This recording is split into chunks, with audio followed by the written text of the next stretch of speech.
Hello and welcome to Quays News. I'm Daniel Mercer. And I'm Marion Tabagoma, and we're back for the first time in 146 days. And here is what's coming up. From today, it will be illegal to possess zombie-style knives across England and Wales. We find out how this will affect the issue in Manchester. The Prime Minister was on stage at the Labour Party conference in Liverpool. And 8th tier side Stalybridge Celtic have been granted permission for a new fan zone to attract younger viewers to the semi-professional game. Our aim really is to get younger people to the ground, definitely. There's no doubt about it. We're trying to involve the junior side of the club to get more mascots to the ground, and just literally get families involved, because it's the future. Without the younger generation now, non-league football will really struggle.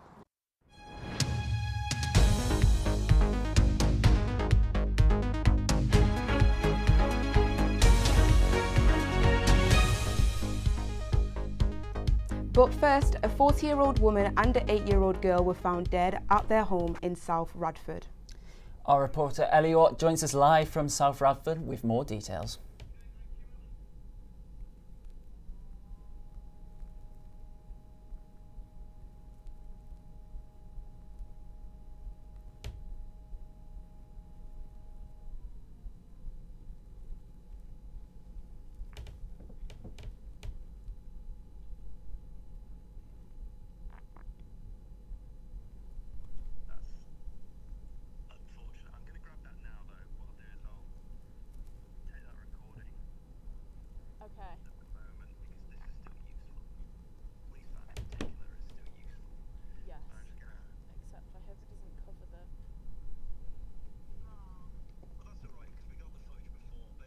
Move forward. Oh, lovely. Perfect. Do you want me to zoom in to the tribute?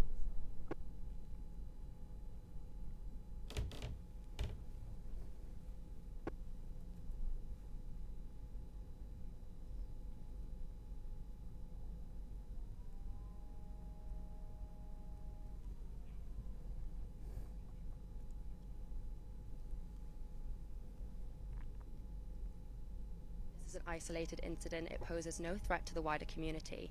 The mood here today is ultimately summed up by a teddy bear among flowers left outside of this end of terrace house, along with a card that simply reads "Rest in Paradise." Ellie Watt at South Radford, thank you very much. On to politics now, and it was the biggest day of the Labour Party conference over in Liverpool. Yes, Prime Minister Keir Starmer delivered his keynote speech today. Rebecca Mills was watching for us. Rebecca, what did the Prime Minister say? So, thank you guys. The Prime Minister spoke to the Labour conference in Liverpool, addressing the members, ministers and activists with his plans for the country. He started by thanking them for attending, as well as reassuring them that the country is in capable hands of making permanent, irreversible changes in the years to come. Here's the Prime Minister during his speech.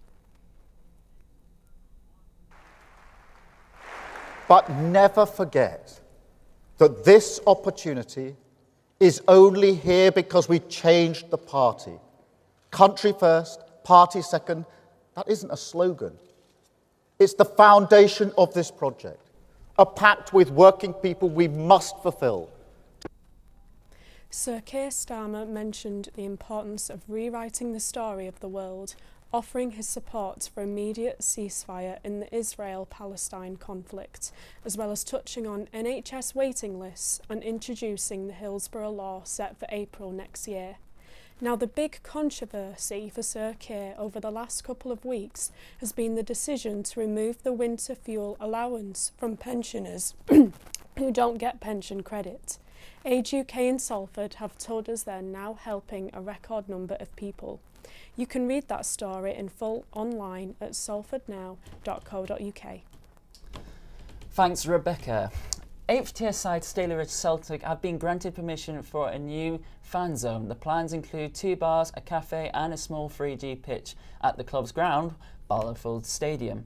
Club executives want to attract a new audience to local sides outside the professional league.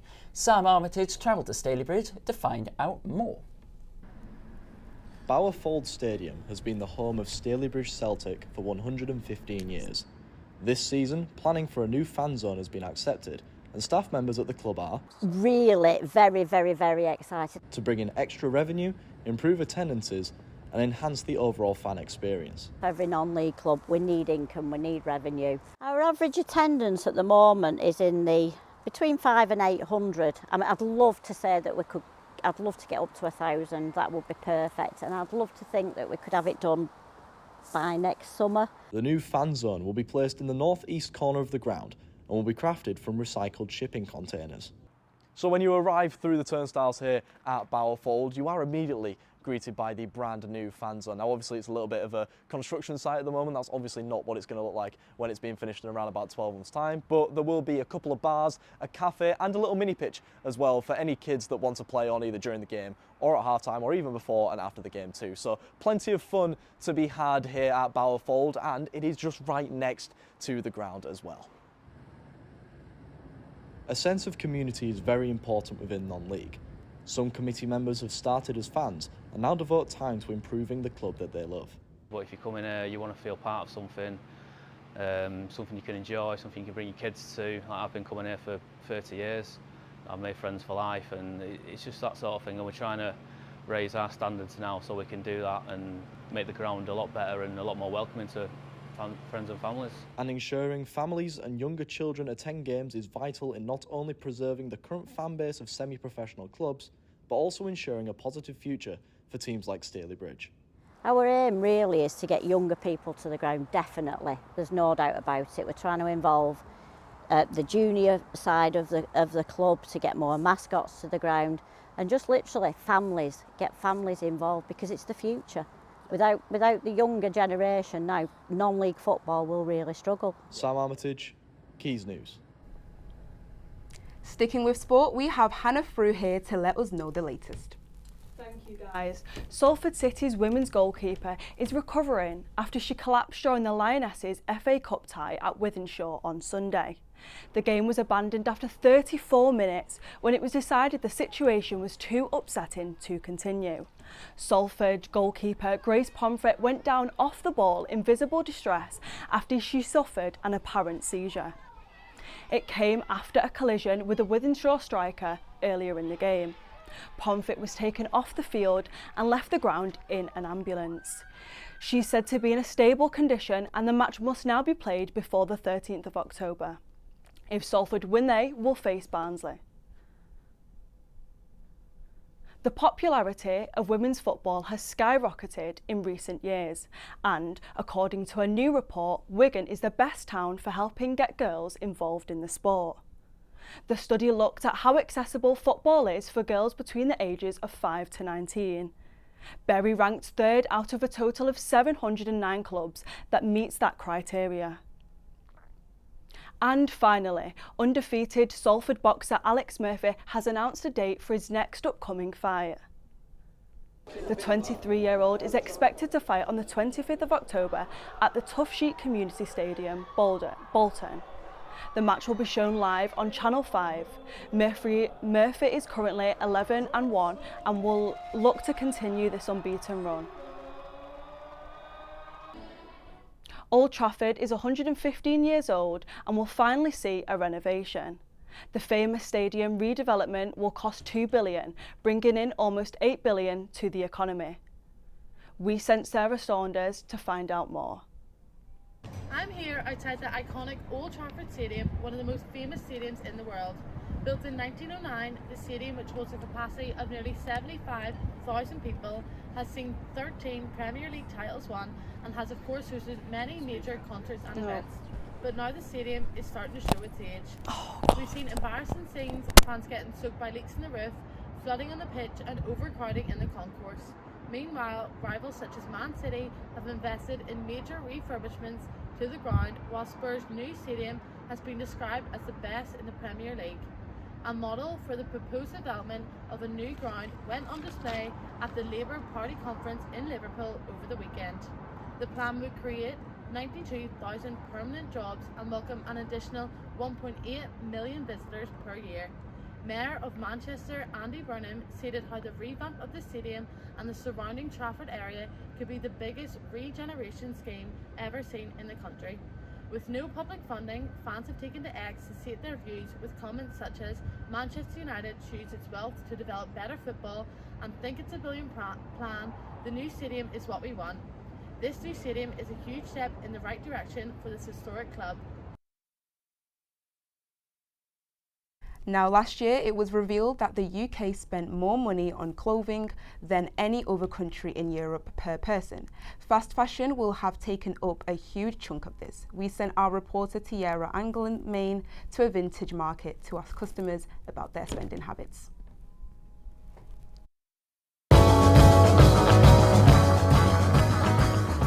How much would you say you've spent on clothes alone this year? This year, I'm gonna say. To be fair, I think I probably spent let's say, around £1,200, maybe a grand. What month are we in? September? 5,000.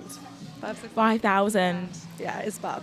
Around £1,000, but a lot of it. I do very focus more on shopping second hand. I'll go on Vinted, I'll go to vintage markets, or I either support independent brands. So for example, the bag I've got now, it was my biggest purchase I think I've ever made, but it's a birthday present. And what percentage of those clothes would you say are pre-owned?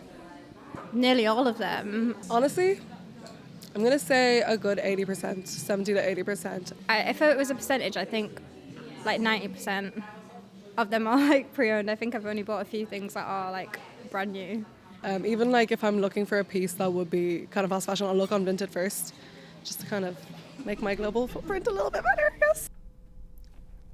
Tiara has joined us in the studio to tell us more. So Tiara, I heard in one of them interviews, £5,000 on clothes. I know. Really? I know. Well, when you think about it, £5,000 on clothes per year, that's 17% of the average salary in North West, so it's a huge amount. I will preface this by saying, keep in mind, I was in a vintage market, so for a lot of the people I was interviewing, a large percentage of the money that they'd spent would have been on vintage clothes. But, if we look back, say, 10 years ago, 2013, 2014, even 2015, how many people do you know who would have been purchasing pre-owned clothes? It would have mostly been from fast fashion companies like ASOS and early fast fashion brands like PLT and Boohoo and things like that. So still a little bit of progress that we are making as well. Of course, yeah. And in the late 10 years, technology has advanced, right? People don't often go physically and shop online now and buy pre-loved items that you can get online on Depop and Vinted. That's what I do.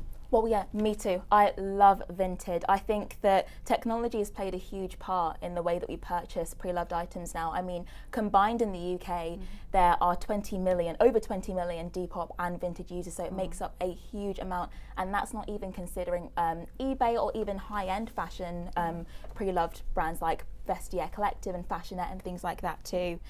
So yeah, it makes up a huge amount, and it's loads of users in the UK. So what does that mean for the region then? Well, I mean, we as a region, Manchester alone makes up a huge chunk of the fast fashion industry. There are 11 fast fashion heavyweights based in Manchester alone, including Boohoo, Misguided, PLT, Ego, if you guys like heels and stuff. So it makes up a huge chunk. I will say, of course, it's hard because when you're looking at fast fashion, the cost of it plays a huge part in why people purchase it. And, it's not to say you shouldn't be purchasing fast fashion, but maybe to counteract it, consider purchasing fast fashion pre-loved on Vinted and things like that as well. Tiara, thank you. The Swinton Vision Project has released an exhibition revolving around their carousels of us images which were taken by a Salford-based photographer. The exhibition ends on the 3rd of October. Olivia Evans has more. The Swinton Vision Project is an ongoing project that has been put in place to help capture the characteristics of Swinton to help build and develop the town in the ongoing future. One activity that had taken place is the Carousel of Us project that consisted of the town transforming into a musical theatre, in which Salford photographer Ryger Cobain captured the performance. Each photograph has captured everything that the Vision Project has achieved. Images from the day can now be seen at the Swinton's newest exhibition at the Swinton Gateway. I think it's just brought the people together because it's interesting. It draws them in, at least into this centre, to see the exhibitions that we've got on. So it's good for us. See what other things we do as well, as when they're coming to see the exhibitions. What else do you think that the community could do to build up Swinton again? think just more community events. Yeah, that's all we have time for now today. We'll be back next week with more. Thank you for watching.